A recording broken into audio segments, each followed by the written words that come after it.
Yes, I have been deputy president for 9 years.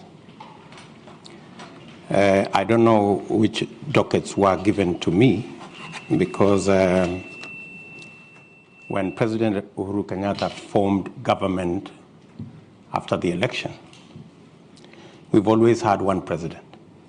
We've never had two. And the responsibility over government has never been shared between Uhuru Kenyatta and myself. Our first term, we ran a coalition government, but I can tell you there was no single opportunity where my party held a PG outside President Uhuru's party. We had one parliamentary group, one government, one program, and it was all clear.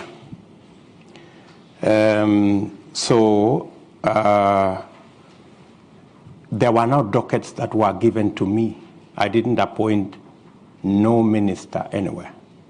Everybody was appointed by the President of Kenya. And the difference, maybe you could ask, is between our first term and our second term. In our first term, granted, I played my role as deputy president. The president assigned me many responsibilities, which I discharged with distinction from where I sit. And that is why, in our first term, we rolled out our plan to build the standard gauge railway. We have built 700 kilometers. I was part and parcel of the entire delivery plan. We set out to build 10,000 kilometers of tarmac road in Kenya. By June this year, in 3 months or so, we will have actually done 11,000 kilometers. I sat long hours with officials in government to design how that was going to happen. Same case to our TVET program. Same case to all the other programs that we delivered on our first term. And to demonstrate our success, we were re-elected in our second term with twice the margin we had been elected in 2013, clearly demonstrating that the people of Kenya were happy with our delivery.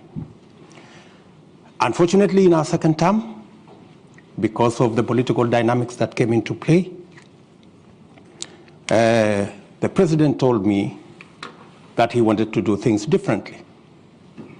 And he didn't want what had become normal in Kenya, that this was UHURU. He wanted a UHURU. And I had a discussion, a candid discussion with him.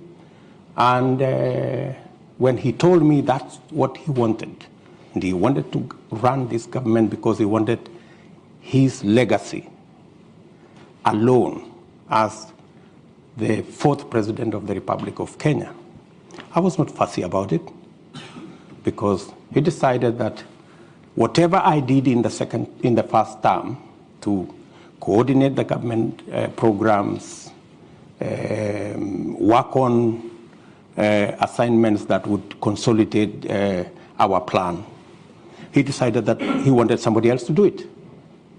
And I didn't complain. So Executive Order number 1 came into force, establishing a different arrangement in government. And I had no quarrel with it, because that's how the president wanted to deliver on his second term. Unfortunately, the people who the president maybe gave that responsibility failed him, because the whole Big Four plan fell apart. The housing plan never took off. The universal health coverage never took off. The whole space on agricultural transformation faltered. And we didn't see any of that plan. In fact, At some point, it forced the president to change the plan. So we went away from the original plan of Big Four. We ended up with another plan called BBI, changing the constitution, working on all the rest of it, which unfortunately again went up in smoke because it was purely unconstitutional. So how do I do things differently? If we had done things the way we had done in our first term, making sure there are clear lines between the opposition and government so that government can be held to account, so that the opposition can play its role, so that instead of the opposition being lackeys and being brokers and being the ones organizing cartels in government and participating in corruption, they should be providing oversight. You're correct. You know, Kenya is in a worse place today. There is no oversight. The fellows who are supposed to provide oversight in the opposition are the ones driving the scandals from KEMSA to all this.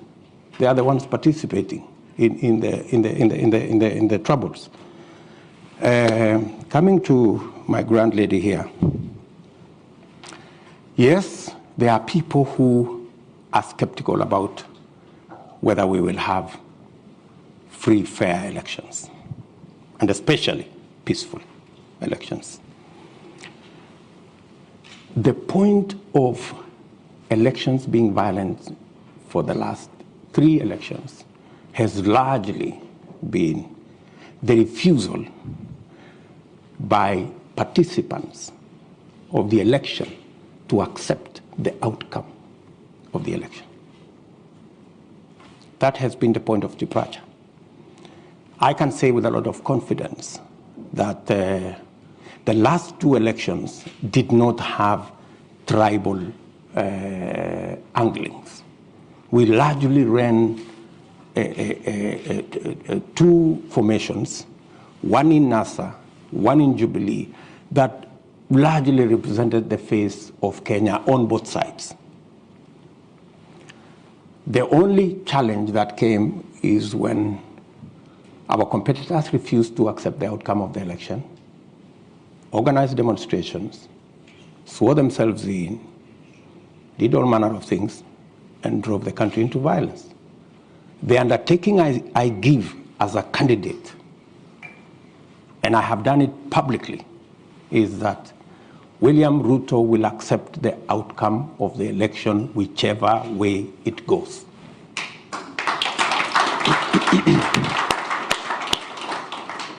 And I want all the other candidates to make the same commitment. They have not made the same